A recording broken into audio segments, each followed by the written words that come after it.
Welcome to my presentation. প্রিয় শিক্ষার্থীরা, তোমাদের সামনে আরেকটি নতুন ক্লাস নিয়ে হাজির হলাম সাম কনফিউজিং ওয়ার্ডসের উপরে।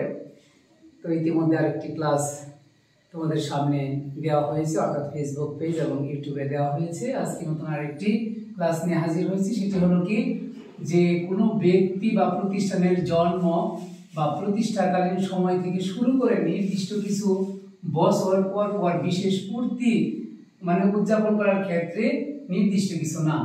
অর্থাৎ আমরা দেখি প্রাতিষ্ঠানিক কিছু বর্ষপঞ্জি উদযাপন করা হয়, আবার ব্যক্তিগত ক্ষেত্রে উদযাপন করা হয়, এবং সেগুলা বছর কি একটা হয় বছর বছর, সেটা হলো অ্যানিভার্সারি।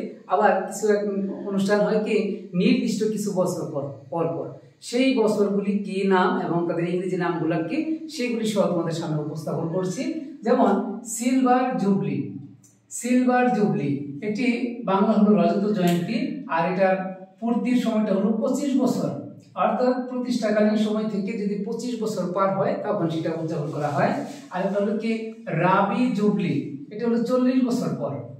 তারপরে রয়েছে কি গোল্ডেন জুবলি, এটা হলো সুবর্ণ জয়ন্তী, এটা 50 বছর পর উদযাপন করা হয়। তারপরে হলো কি ডায়মন্ড জুবলি, এটা হলো হীরক জয়ন্তী, এটার সময়কালীন হলো 60 বছর। আরেকটা হলো কি প্লাটিনাম জুবলি, এটা 70 বছর অথবা 75 বছর পূর্তি উপলক্ষে, 70 অথবা 75। তারপরে জুবলি বা অ্যানিভার্সারি, এটা হলো জয়ন্তী বা বছর পূর্তি। আমরা বিভিন্ন বছর শেষে যেমন শুনি যে কি ম্যারেজ অ্যানিভার্সারি, এরকম যে এই যে শব্দগুলি, এই শব্দগুলোর সাথে কিন্তু কি আমরা প্রায় পরিচিত। সেটা হলো কি বছর বছর পর পর, অর্থাৎ 1 বছর পর পর যেগুলো অনুষ্ঠান কি পালন করা হয়। তারপর রয়েছে কি সেন্টিনিয়াল অথবা সেন্টিনারি। সেন্টিনিয়াল বা সেন্টিনারি, এটা হলো কি 100 বছর পূর্তি।